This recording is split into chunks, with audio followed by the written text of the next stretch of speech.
You know, it's interesting because people always seem to think you're taking a week off, you know? And, you know, this time of year, you welcome a few extra days between games because it's taxing on your body. When you're playing 3 games in 7 days, 3 games in 8 days, and you got to give tremendous amount of effort, this is somewhat of a challenge. So you know, we try to take advantage of these opportunities. We do some conditioning, we lift weights, we work on some skill development, and we try to keep the heart muscle strong and keep your lung capacity correct and during this time of year. So these are important periods for us. We're still trying to stay sharp on our game. You do more skull sessions, more film sessions, but you try to take a little bit off the pounding that your body takes. Sometimes you get tendonitis setting up in your knees and stuff when you're playing back-to-back games. I'm conscious of that. Last year, if you remember correctly, we lost Phil Cofer for the NCAA tournament because he played 3 straight days in a row and nursing the injuries that he's having with his foot. So this is a welcome time for it because, well, I'm sure we're going to have some of those periods where we're going to have 3 games in a couple of days. As a matter of fact, I think we have 2 real important games with 1-day turnaround, and that's always tough. When you look at Virginia on film, what do they look like? Well, Virginia is the same Virginia they have been. They got a new cast of characters. We lost 6 players. They lost several players, several key players to their system. And so we all basically are going through some of the similar situations where we're trying to get a new bunch of guys who accept the new roles, new guys coming into the system. So we're all kind of going through those periods of development. And but Virginia system speaks for itself. They've been consistent defensively, they've been consistent offensively, and that's one reason why I think we've had some very, very good games with them lately because of the respect we have for them. When you're trying to break them down defensively, is patience a key? Is it trying to get into your offense a little earlier in the shot clock? What are some of the keys in facing them? We don't change very much. We just try to execute. I mean, Virginia has a patient, pack line type defense where they don't like to give up anything in the lane. We like to spread the floor, move the ball, make the extra pass.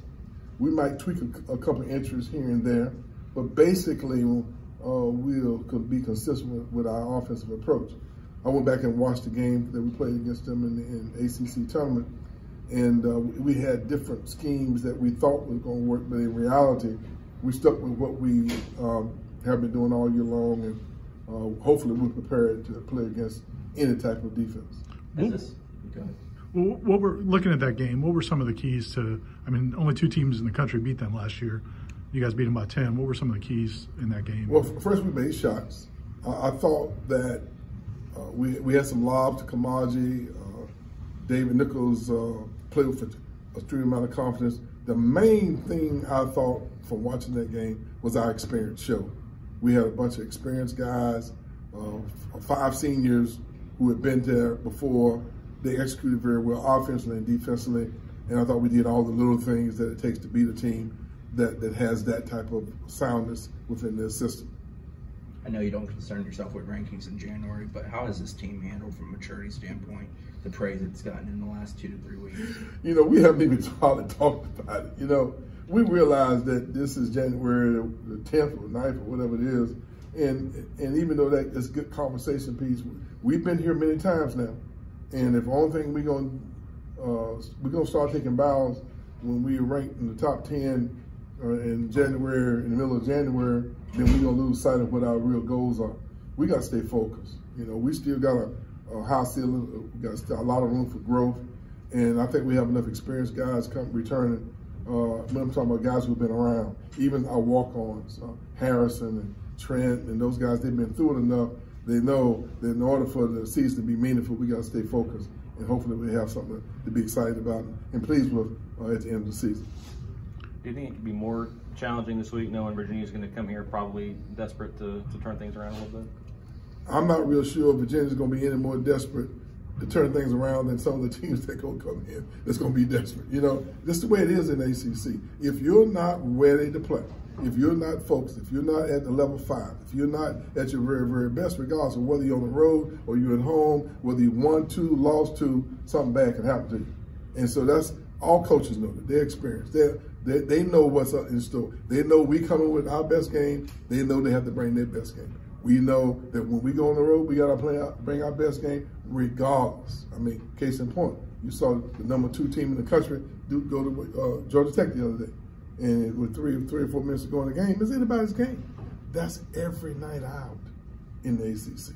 That's just the way it is. And if you look for something else different, then that's when you get surprised. We're not surprised, and we're not going to be surprised. We know Virginia's bringing their A game, and we know we got to bring our A game. How's Bossa doing? Well, he's out. There's no question that he's out for a while. We haven't even gone back and reevaluated the progress because we realize that we're going to give it complete all the time it needs for him to have a complete recovery, and we're not close to that right now. Without